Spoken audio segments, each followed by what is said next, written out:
Hello, hello, hello there. It is your mom of three in lovely NYC. Back at you with another video. Hey, I apologize for the whisper, but BB2 is napping and we do not want him to wake up. Okay, all right. We're in the clear for now. If this is your first time on my channel, welcome. My name is Taneza. I am the mother of three marvelous kids living in the heart of New York City. It is awesome to have you. I'll actually be filming one of my favorite videos this week, my new subby shout out video. So if you'd love to be shouted out, all you gotta do to be a member of my tribe is to subscribe. Yeah, I can't sing. So yes, if you are new to my channel, all you have to do to become a member of my YouTube family is to smash that subscribe button. If you're already subscribed, make sure that your post notifications are on so that you know as soon as I post a video. I post a video every single day. So it's worth the subscription because I'm posting a video every single day because I heard you guys. All right, back to the matter at hand. I have never read the Bible. I am doing that for the very, very first time here in 2023. I'd love to have you along for the adventure. I upload Bible reviews every Monday, Wednesday, and Friday. And right now we're on a 4-chapter routine. All right. I think that's it. Oh, any verses that I read today will be the NIV version, but whatever translation you have, stick with it. And if you don't have a Bible, okay, I got you. Your girl got it taken care of. Every verse that I read on the screen for you. Oh yes, you're a special subset of my tribe, my Bible scholars. So that's what I refer to you as, because you are Bible scholars. All right, Bible scholars, let's jump into the word. Today we will be reading Joshua chapters 13, 14, 15, and 16. Let's get into it. Chapter 13. Joshua chapter 13. I actually wanted to read verse 1 because it tickled me so much. My mom used to always say that, tickled me.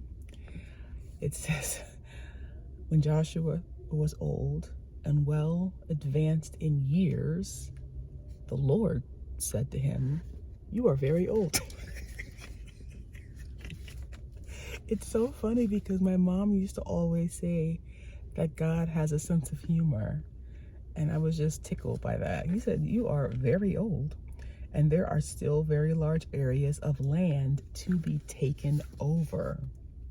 I have in my notes that even after his death, Moses, the work he did still lived on.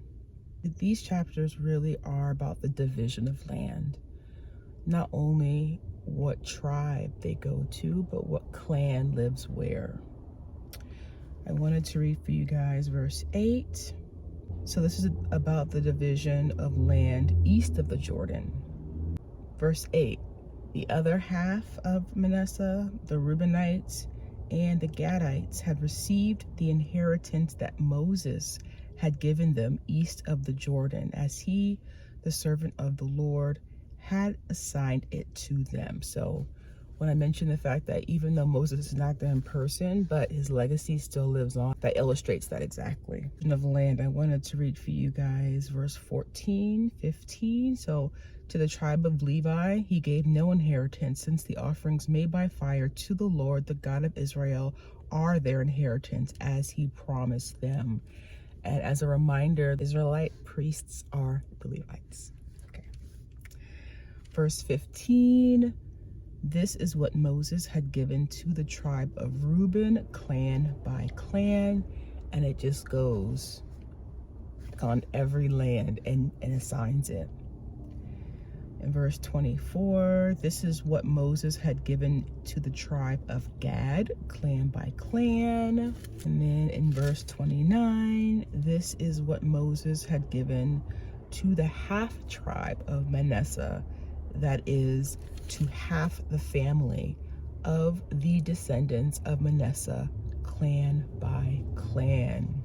Verse 32, this is the inheritance Moses had given when he was in the plains of Moab, across the Jordan east of Jericho. And then again, it reiterates in verse 33, to the tribe of Levi, Moses had given no inheritance. The Lord, the God of Israel, is their inheritance as he promised them. Chapter 14. And actually, I wanted to read a lot of chapter 14. It starts with the division of the land west of the Jordan. So chapter 13 was the land east of the Jordan. Now we are in the land west of the Jordan. Verse 1, these are the areas that the Israelites received as an inheritance in their land of Canaan.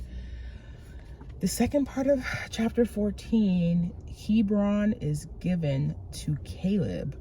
And I wanted to read for you guys verses 6, 7, 8, 9, 10, 11, 12, and 13. I wanted to read for you the entire section.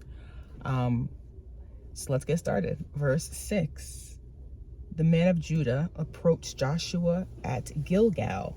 Caleb, son of Jephunneh, the Kenizzite, said to him, you know what the Lord said to Moses, the man of God at Kadesh Barnea, about you and me. Verse 7, I was 40 years old when Moses, the servant of the Lord, sent me from Kadesh Barnea to explore the land, and I brought him back a report according to my convictions. Verse 8, but my brothers who went up with me made the hearts of the people melt with fear.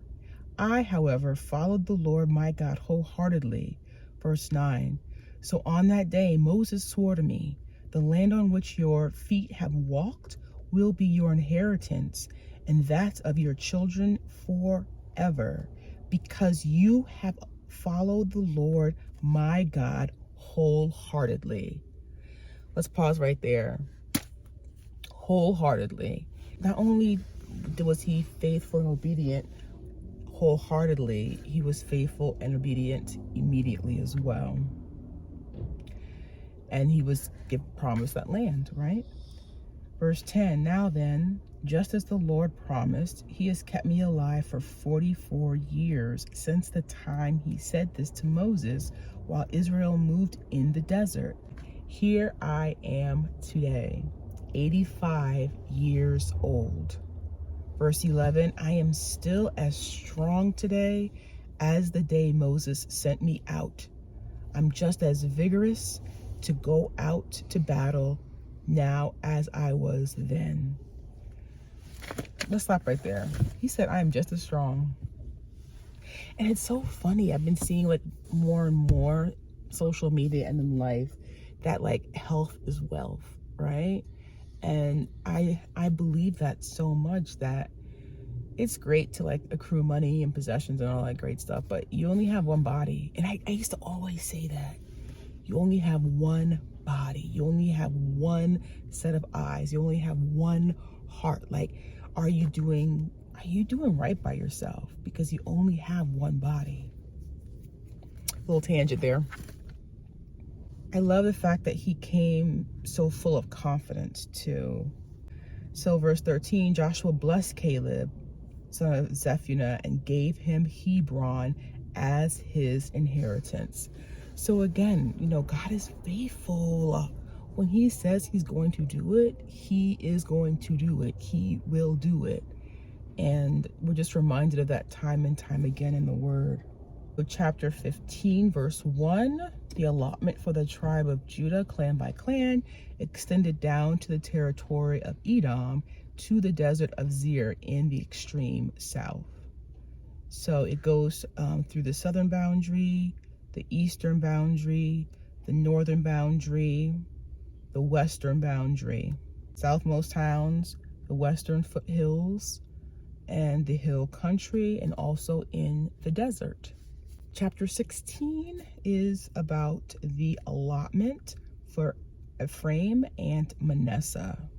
I wanted to read verses 1 and 2. The allotment for Joseph began at the Jordan of Jericho, east of the waters of Jericho, and went up from there through the desert into the hill country of Bethel. Verse 2. It went on from Bethel, that is Luz, crossed over to the territory of the Arkites in Ataroth. And it just spells, and I was reading this and I was thinking, like, this reminds me of reading the genealogies back in like Deuteronomy and Numbers, a lot of Numbers. And so, but it just shows how careful and conscientious the Lord was. Like, he cares about the details of our lives and of our descendants' lives. And that, my friend, concludes the review. Our next review Wednesday will be a review of chapters 17, 18, 19, and 20.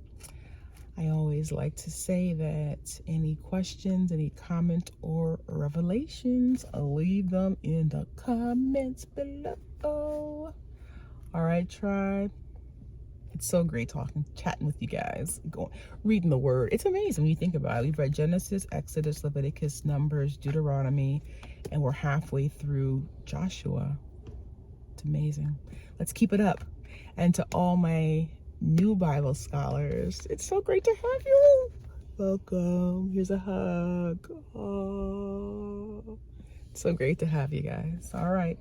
Again, please subscribe, thumbs up. Please feel free to share these reviews with anyone you think might be interested. All right? All right. Have an awesome day, and I'll see you in our next review. Bye, Bible scholars.